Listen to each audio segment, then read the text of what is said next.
What's good, y'all? We made it back to episode 4. We want to welcome y'all to Kicking It with the Kendricks. My name is Key. And I'm Star. And you in with us. Before we get started, make sure you like us, subscribe to us, and also hit that big thumbs up so you'll make sure that you're ahead of everybody else when we drop new episodes.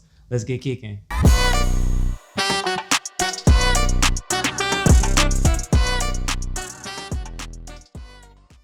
So y'all, we talking about intimacy today, baby. It's about to get spice-ballicious, baby. It's about to get spice-ballicious. Spice-ballicious. All right, so what did you say about intimacy again? It's about to get spicy. Spice-delicious. So as with the last episode, listen, man, we appreciate y'all for always tuning in, always being right here with us. So we're going to take it even deeper. The last episode, we tried to get as thorough as we could about what it means to, what did we talk about on the last episode? How to deal with cold moments in a hot marriage. Right? Yeah. So we talked about that. We talked about our cold moments, how we navigated those moments. But now we got to look at more so the positive end of that. So how do we keep that intimacy alive? Right? But what is intimacy anyway? So how we always do, we're going to jump into some questions. We're going to throw them on the screen. Y'all going to walk through them with us. And we also got a special treat for you, but you got to wait to the end of this video. So do not click off. We will know that you clicked off. Also, when we're doing our questions, it's to teach you guys too. So if you're in a relationship or anything, you can ask your spouse or partner these questions as well. Yes. So with that, man, let's dive in. Question number 1 for today. Okay. What did intimacy look like before and after marriage for us individually? So for you, what did intimacy look like before and after marriage? Okay, so before marriage, to me, intimacy was more so like a get to know you. Like I want to get to know you on a deeper level, not just like what your favorite color is, but like I want to know what turns you on. Yeah. No, but like where have you always wanted to travel? Like what is your fear in this season? Those deep questions to me in the dating phase are important because can I see us together? Like, do you have, and believe it or not, I know this may not seem like intimacy, but learning what causes you trauma. What trauma did you have in the past? Because those are moments where you're vulnerable. Yeah. And I think that's intimate because you don't share that with everybody because you always have, not you, I'm just saying people, they always have like this defense. So to let someone in on what your vulnerabilities are, I feel like that's intimate.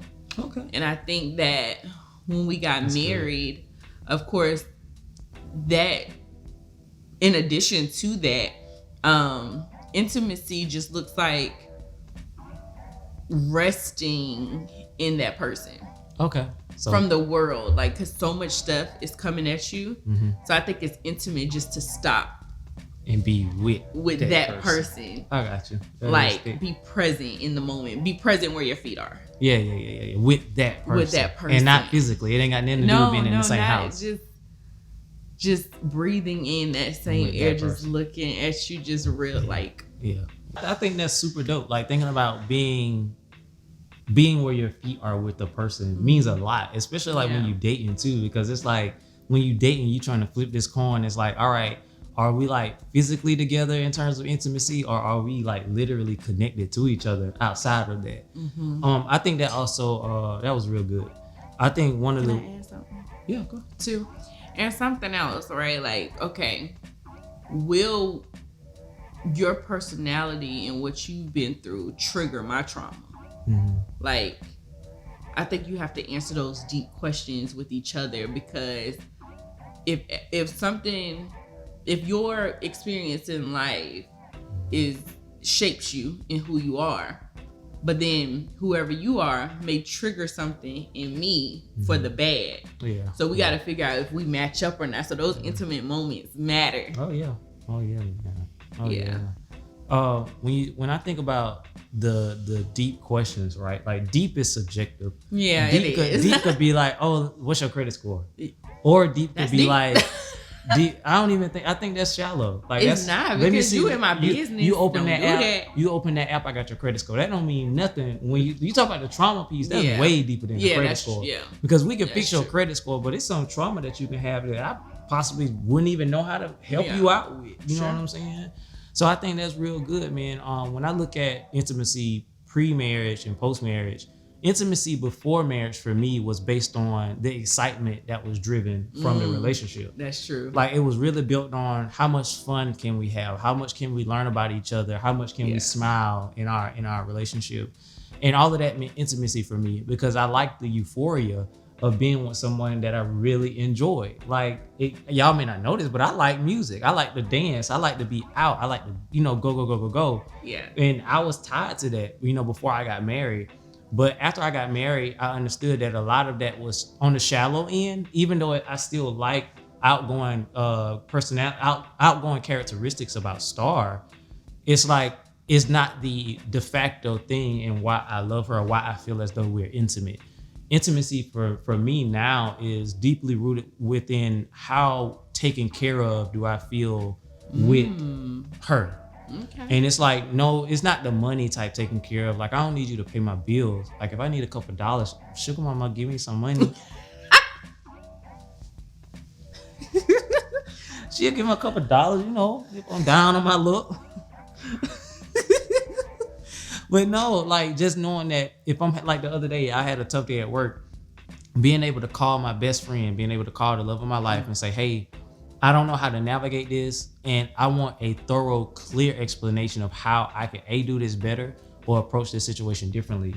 And for her to be able to say the right words to be able to bring me to a place of calmness is intimacy for me. Like that's deep for me because you understand the inner workings of my mind and my spirit enough for me to come back into a good, healthy place. And I love you for that. Like that's intimacy, right? Yeah. So that's it, pre and post marriage.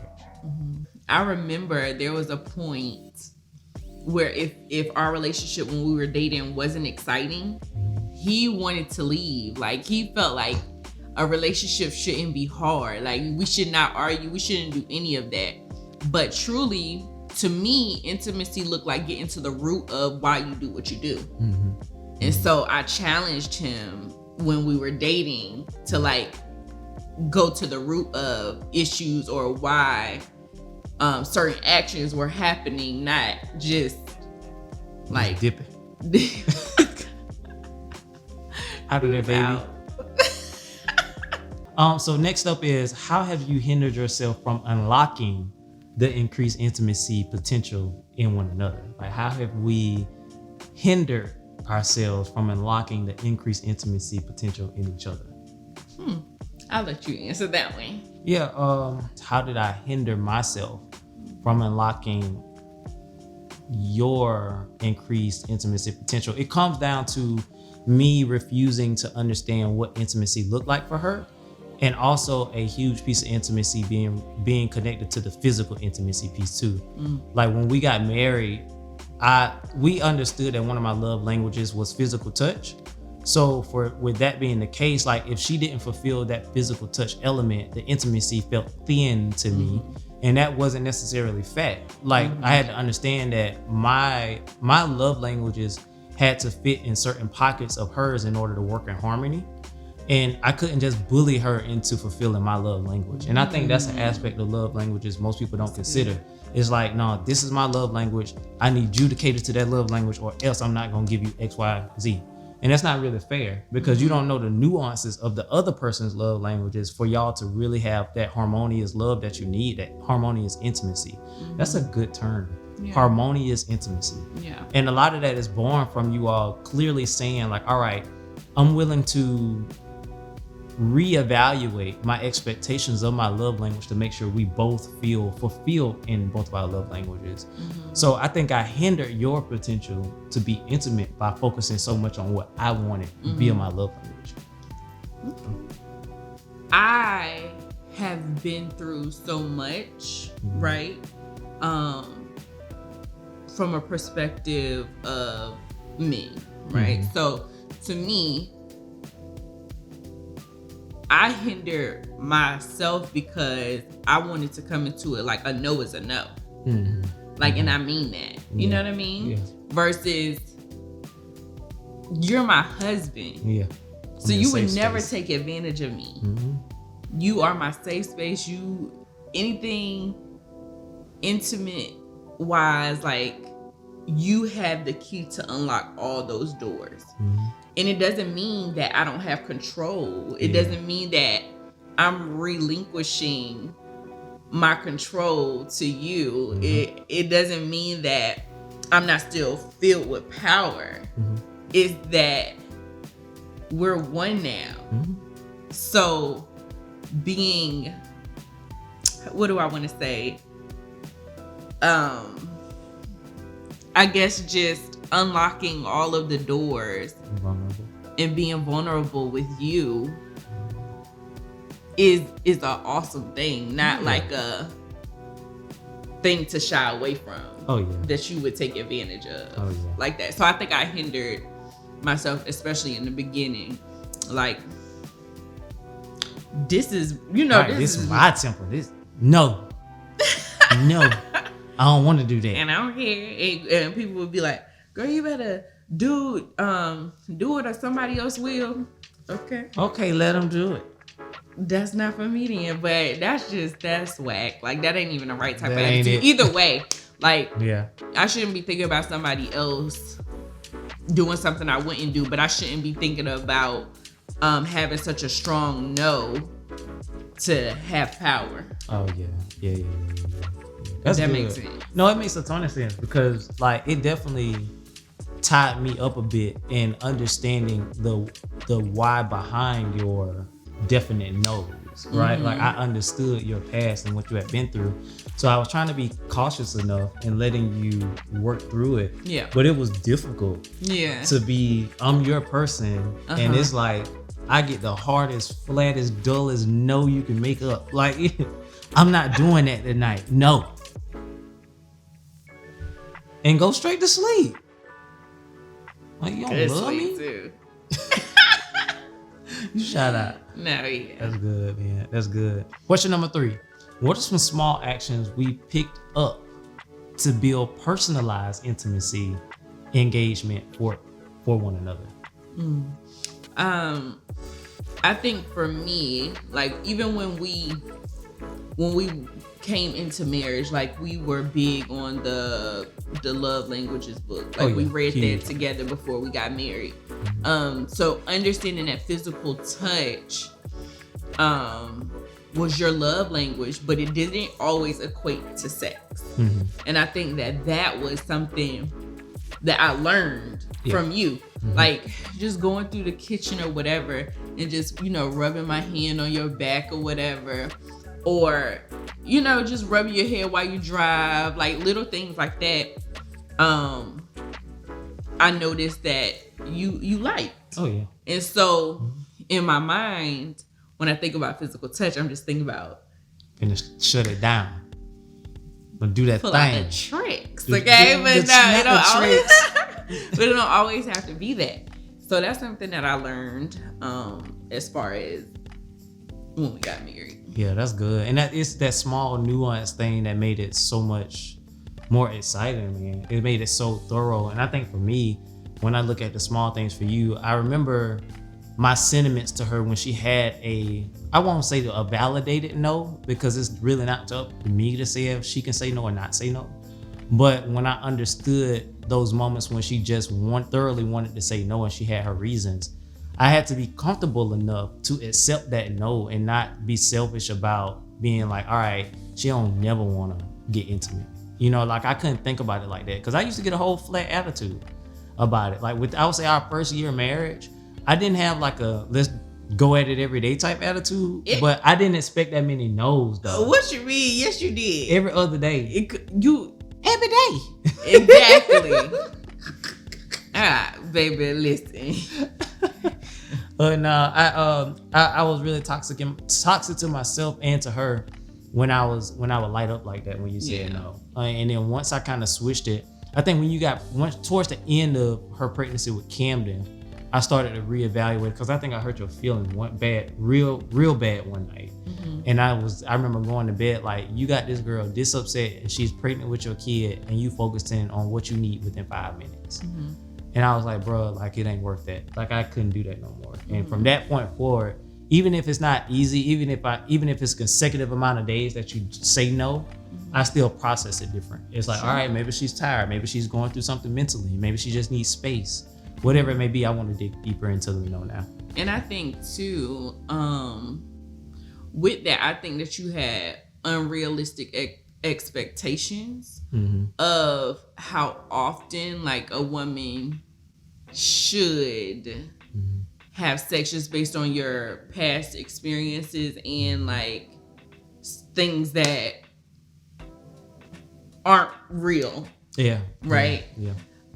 So I think that you expected me to perform in that way, and it wasn't fair. Yeah, it wasn't fair, and also it was much more for me to learn too. Yeah, because even outside of the offbeat expectations from my previous experiences, there were unique things that I could do for Star to get her into a space of being of saying yes more often.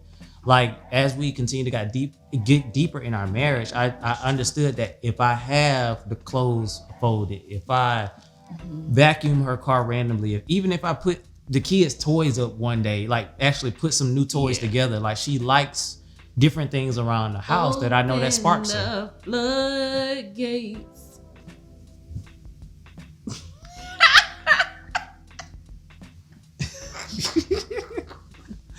But it's stuff like that I know that makes her tick. So it's like if I'm trying to, they always use the term women are crock pots. Not really. I think they're just a good solid dinner. You got to put in the time to make that good dinner. You ain't got to put in the crock pot all day. You just need the right ingredients, baby. You can make that dinner. You can get a good dinner done in an hour, baby. You just got to be intentional about the ingredients. But no, man, that was rich. So for our last question, y'all, and then we're gonna reveal that special thing we said we had for y'all in the beginning. All right. So question number 4 is, what are some alternative ways that we're currently exploring intimacy today? You go first. I think I went first on the last one, right? Yeah. Alternative ways that we're finding intimacy today is really digging down into what we want to explore in terms of intimacy. Like, what are new things that we're identifying gets us sparked? And that doesn't necessarily mean that physical spark. It could be like a spiritual spark, right? Like last night we went to something that Elizabeth Baptist Church hosted called the Coffee House Kickbacks. And it was basically a millennial-based gathering where we went to a local coffee shop and just had some dialogue about, things like Jesus is love. What do we do when we feel lonely? And hearing her speak in front of a group of people with her strong, thorough explanation, just hearing her mind just go and cook. She knows how to express herself so well. And I like that. I'm like, man, I got me a whoop-de-whoop. A wham bam. A sukiyaki. I think something new is you wear so many hats. And I think a lot of times in the beginning I would kind of be upset that you wore so many hats, and I would just be like, gosh, like you doing too much. Like you always saying yes. You just she would give me a problem about that, boy. Oh my God. But I think it wasn't up until probably about a week ago where I just looked at you. You were on a call, and it was a church call, and I looked at you in admiration for the hats that you had, because I was just like, you could be doing anything. Like you could be